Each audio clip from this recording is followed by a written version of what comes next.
दोसर पायब कौने ठाम, हे दोसर पायब कौने ठाम, दुल्हा दुल्हिन सीताराम जनकपुर में।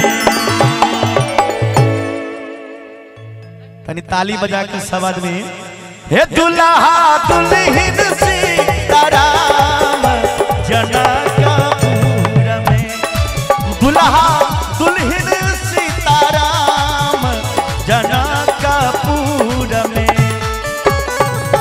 एहन सुंदर मिथिला धाम दोसर पायब कौने ठाम, दोसर पायब कौने ठाम, दुल्हा दुल्हिन सीताराम जनकपुर में। हे दुल्हा दुल्हिन सीताराम जनकपुर में।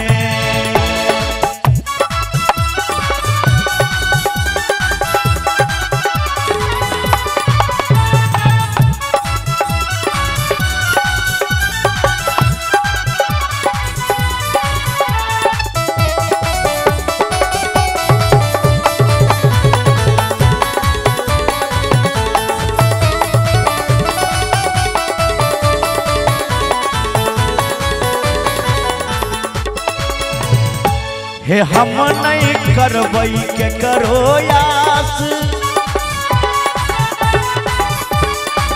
हम नहीं करबई के करो यास, जखन मिथिला हमर बास, जखन मिथिला हमर बास। हम नहीं करबई के करो आस, जखन मिथिला हमर बास। हे हम नहीं करबई के करो यास, हाँ जखन मिथिला हमर बास। और की हमर बहिन अपन खास जनकपुर में, हमर बहिन अपन खास जनकपुर में। हे ये होन सुंदर मिथिला धाम दोसर पायब कौने ठाम, दुल्हा दुल्हिन सीताराम जनकपुर में। हे दुल्हा दुल्हिन सीताराम जनकपुर में।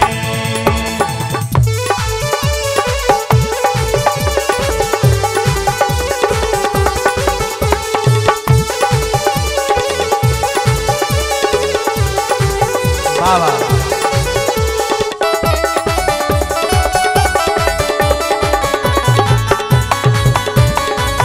जिया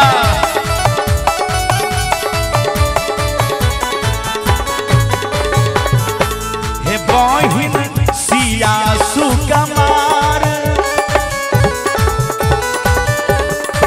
बहिन सिया सुकुमार, धिया जनक दुलार, धिया जनक दुलार। बहिन सिया सुकुमार धिया छथिन जनक के दुलार। आए हमारे राजा जनक जी, रणवीर जी, राजा जनक के समान जिनका बेटी के विवाह बराती पाहुन लोकनिक जंतीपुर दात सचेल कहे थे।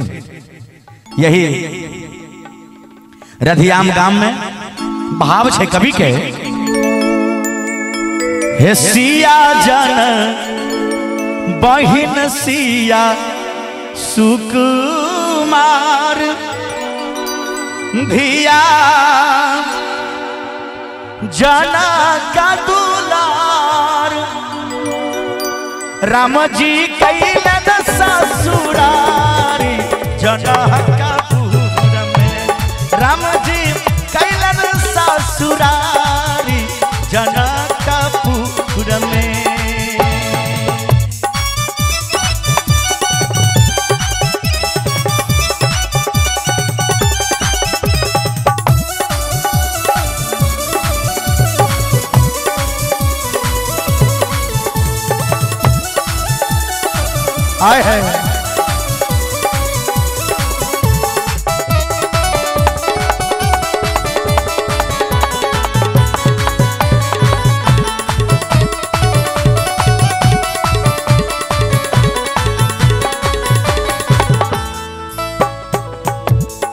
गंगा सागर या स्नान,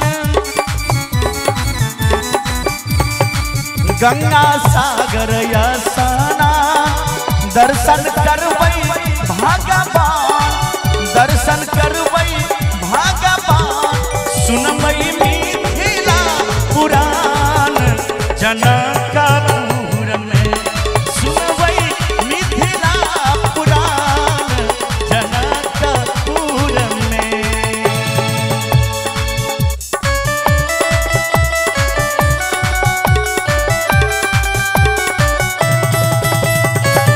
जय हो।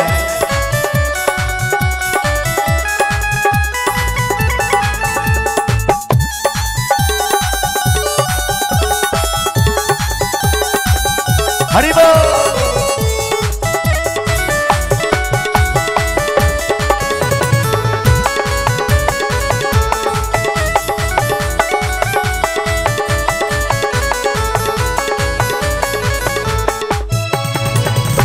हे आनंद लता बर भाग,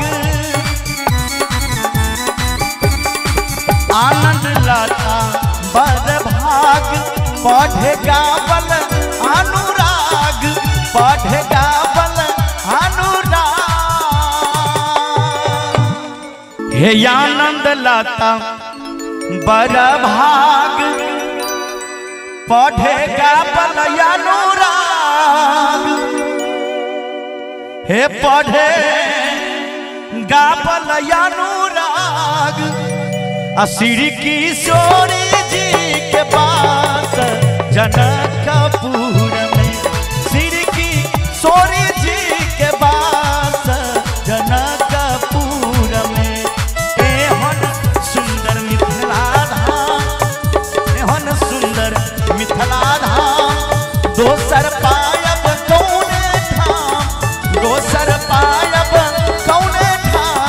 दुल्हा दुल्हिन सीताराम जनकपुर में, हे दुल्हा दुल्हिन सीताराम जनकपुर में, दुल्हा दुल्हिन सीताराम जनकपुर, दुल्हा दुल्हिन सीताराम जनकपुर में, दुल्हा दुल्हिन सीताराम जनकपुर में, हे दुल्हा दुल्हिन सीताराम जनक